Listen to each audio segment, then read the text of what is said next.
पत्रकारांची हत्या होते आणि 350 पत्रकारांवर गुन्हे दाखल होत आहे. याच्यासोबत तुम्हाला लढाई करायची लक्षात. आणि या लढाईसाठी तुम्हाला सज्ज व्हायचं. त्यासाठी तुमची कोऑर्डिनेशन देखील चांगली असली पाहिजे. त्यासाठी तुमचं सगळं नेटवर्क चांगलं असलं पाहिजे. आणि आदरणीय संदीप काळे सरांनी तुम्हाला एवढी सगळी घटना आणि सगळं जुळवून दिलेलं आहे. आता तुम्हाला ते फक्त जिंकायचंय आणि एका माळेत शिकवायचं. आणि एक संकट आपल्या समोर आहे आणि एक घटना आहे. मी तुम्हाला सांगतो, माझ्या प्रदेशाध्यक्षाच्या कार्यकाळात आपण अनेक आंदोलन केले. किशोर भाऊ आहेत, वर्ध्यावरून यायचे. आम्ही नागपूरच्या विधिमंडळासमोर तिथं आंदोलन केलं. संदीप काळे सरांनी आझाद मैदानावर आम्ही तिथे आंदोलन केलं. आणि असे प्रत्येक तहसीलवर, जिल्हा कार्यालयावर आपण आंदोलन केले. आणि आपल्याला एक पत्रकार कल्याणकारी महामंडळ मिळालं. पण ते महामंडळ केवळ कागदावर राहिलं. पण माझी अशी इच्छा आहे, त्यांच्या नावात विजय आहे, त्या विजयाची घोडदौड करून त्यांनी त्यांच्या कार्यकाळात विविध प्रकारचे आंदोलन उभं करा. पण ते पत्रकारांसाठी महामंडळ उपलब्ध करून द्या. आणि पत्रकारांचं पोट भरलं ना तर सत्तेची मस्ती तेच शिरवू शकतात. आणि त्याचं पोट आधी भरलं पाहिजे. सरांनी सांगितलं पत्रकारितेची दिवस अत्यंत वाईट आहे. काय म्हणतं एकदा सांगा, मी सांगतो तुम्हाला लोक काय म्हणतात. पण एक लक्षात घ्या, जेव्हा जेव्हा वाईट परिस्थिती येते तेव्हा तेव्हा चांगलं काम करण्याची संधी निर्माण होते. दलितांवर भरपूर अत्याचार अन्याय होत होते तेव्हा डॉक्टर बाबासाहेब आंबेडकरांच्या मोगलशाही विरुद्ध लढताना, आदिलशाही विरुद्ध लढताना तमाम जनतेवर अत्याचार अन्याय होत होता तेव्हा छत्रपती शिवाजी महाराजांचा.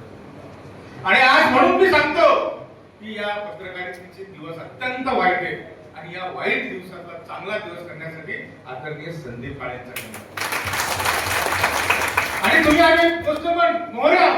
पण एखादी गोष्ट करायसाठी, एखादी चांगली घटना करायसाठी काहीतरी काम. आणि आता जी प्रतिकूल परिस्थिती आहे, व्हॉइस ऑफ मीडियाचा जन्म हा प्रतिकूल परिस्थितीतून झाला, कोरोनाच्या काळात. म्हणून मी तुम्हाला सांगतो, आज प्रतिकूल परिस्थितीतच आपण चांगलं काम करू शकतो. आणि ज्या ज्या लोकांना महाराष्ट्रातलं चांगलं काम करायचंय त्यांनी कोर टीम मध्ये या. तुमच्या नावाचा इतिहास लिहिला जाईल हे मी दाव्यानं सांगतो. आणि व्हॉइस ऑफ मीडिया हा इतिहास लिहिल्याशिवाय राहणार नाही. आणि तोच इतिहास लिहायसाठी आपण त्याचा साक्षीदार होण्यासाठी व्हॉइस ऑफ मीडियाच्या कोर टीम मध्ये या आणि चांगल्या पद्धतीने काम. अलीकडच्या काळात तुम्ही बघितलं 14-15 वर्षाच्या हुकुमशहा सरकारला कोणी खेचू शकलं नाही. पण तो जेएनसीच्या 2 ते 4 हजार विद्यार्थी देशाच्या शिक्षण मंत्र्याचा आहे. अहो, ती नवीन तारुण्याची पिढी आहे. आज तुम्ही आम्ही सगळ्या लोकांना न्याय देणारे लोक आहे, न्याय देणारे. आणि तुम्ही स्वतःला न्याय देऊ शकत नाही. आपल्याला आपला कुटुंब जोडियाची हा परिवार महाराष्ट्राचा उभा करायचा आहे. हा एक संघ परिवार उभा राहिला पाहिजे. की चोरडियाने हात दिले की आझाद मैदानावर 5000 पत्रकार आले. काय येणार नाही, काय तुमचं महामंडळ मंजूर होणार नाही, काय तुमच्या एसटीच्या सवलती चालू होणार नाही. रेल्वेची साधी सुधी पास पण बंद करून टाकली. अहो, देशाच्या पंतप्रधानापासून गावच्या सरपंच घडवण्यात या पत्रकाराचा सिंहाचा वाटा आहे. प्रत्येक. आणि मी तुम्हाला सांगतो, कृष्णा पाटील सर इथं आहे, त्यांची माफी मागून सांगतो. अनेक मीडिया हाऊस दबावात